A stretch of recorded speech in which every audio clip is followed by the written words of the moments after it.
আছে, কোরআনে আছে, ফাকাইফা ইদা জিনা মিন কুল্লি উম্মাতিন বিশাহিদ ওয়া জিনা বিকা আলা হাউলাই শাহিদা।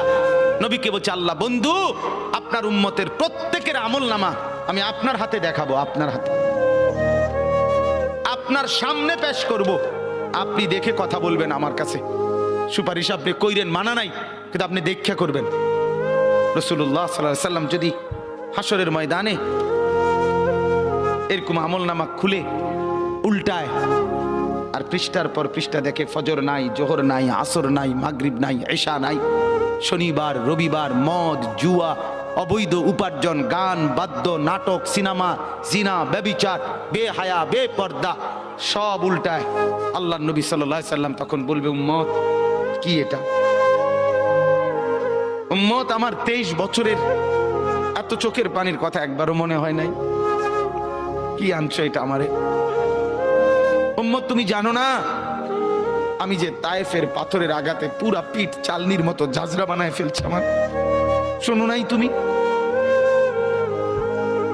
আমারে যে উহুদের ময়দানে দান দান শহীদ করে রক্তাক্ত করছে, তুমি শোনো নাই?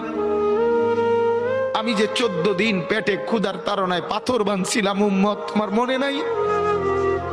একবারও শোনো নাই আমার ক্ষুধার কষ্ট, আমার পিঠের ব্যথা, আমার দাঁতের ব্যথা, আমার কাঁধে 2টা কড়া ঢুকে গেছে উম্মত। আমার ঘরে 3 মাস আল্লাহর নবীর স্ত্রী আয়েশা বলছে, আল্লাহর কসম উম্মত, নবীর স্ত্রী বলছে 3 মাস 3টা চাঁদ উঠছে ডুবছে, রাইনা হেলালান সুম্মা হেলালান সুম্মা হেলালান, 3 চাঁদ 3 মাসে নবীর 9 জন বিবির কারো ঘরে আম্মা জান আয়েশা বলে 1 ফোঁটা চুলায় আগুন জ্বলে নাই। মা আওকাদাত ফি আবিয়াতে রাসূলিল্লাহ নারুন, নবীর একজন বিবির ঘরেও আগুন জ্বলে নাই। আল্লাহর নবীর স্ত্রী আয়েশা একদিন বলছিল নবীকে পিঠে হাত বুলাইয়া, ইয়া রাসূলুল্লাহ, স্বামী আপনার পিঠ ছিদ্র ছিদ্র কেন? পুরা পিঠ চালনির মতো ছিদ্র ছিদ্র কেন? আপনার কি ছোটবেলায় বসন্ত রোগ হয়েছিল, গোটা হয়েছিল?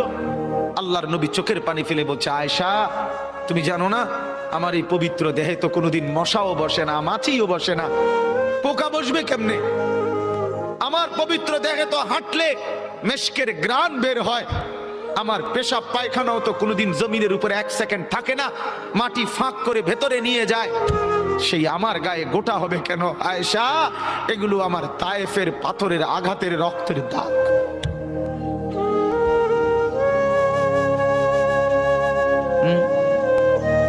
বলো না বাপ, কিছুই মনে হইল না? এভাবে ভুলে গেলেন, ভুলে গেলেন? রাসূলুল্লাহ সাল্লাল্লাহু আলাইহি সাল্লামকে একবারও মনে হলো না? আল্লাহকে ভালোবাসেন, নবীকে ভালোবাসেন, আখিরাত চিনেন? এই বাপ, আমি আপনাদের সন্তান, আমার বাবা আপনাদের মহল্লায় 43 বছর এই বড় মসজিদের ইমাম ছিলেন, 1 দিন 2 দিন না। আমি এই মাটিতে বড় হওয়া ছেলে, এই প্রাইমারি স্কুলের ছেলে, এখানেই বড় হয়েছি। এরা সব আমার আপনজন। আমি আমার আপনজনদেরকে শক্ত করে বললাম, আমি যদি কারো ভাতিজা হই আপনি আমার চাচা, আমি চাই আমার চাচা যেন হয় জান্নাতি। আমি যদি কারো নাতি হই আপনি আমার দাদা, আমি চাই আমার দাদা যেন হয় জান্নাতি। আমি যদি কারো ভাই হই বন্ধু, তো আমি চাই ভাই 2 ভাই মিলে একসাথে হই জান্নাতি। আল্লাহ তোমাকেও